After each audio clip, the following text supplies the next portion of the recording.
working for Nye. Is that right? When I'm very little, as we see up here, Mom is working for Nye, and so I hear those stories then growing up. Now, did she like take you to the Capitol with her? Did you meet Nye and stuff like that? Absolutely. I'll show you pictures with the governor. It was he was a very important person in my mom's life. That was her dream job, the years that she spent with him. What did she do exactly for you? I don't know. I would just say administrative staff for the governor while he was lieutenant governor. You know, this is in his lieutenant governor days.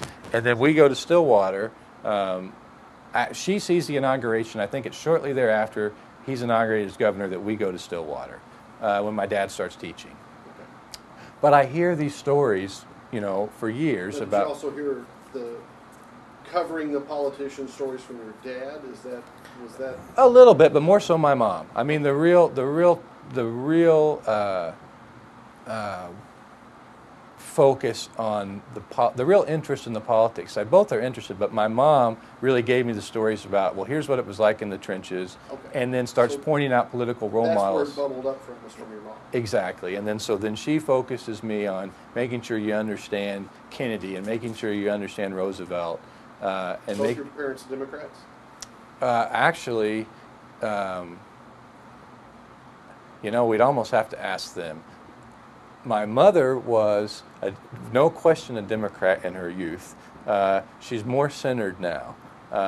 It's interesting how time changes you. My dad has always been much more of an independent. I think it probably comes from the days of the journalist. He's not persuaded so much by labels as he is by substance. And so he waits to make his decision. So some days he goes right, some days he goes left, depending on what the message is. But Mom was definitely a wild Democrat back in the day, and now I'd say centered, more in the center. But the stories come from her growing up, and so I get interested in politicians and history really from those conversations, and I just always had been. I mean, when I was in 4th grade, I did a book report on John Kennedy, and had been interested in politicians and that type of service for a long time. And we see the view from Cape Cod that we talked about, Micah and I talked about earlier. That was going through a small Kennedy museum there in Cape Cod and wanting to see that history. I was recently in Washington and went into the National Archives, and one of my favorite, it's just a great building.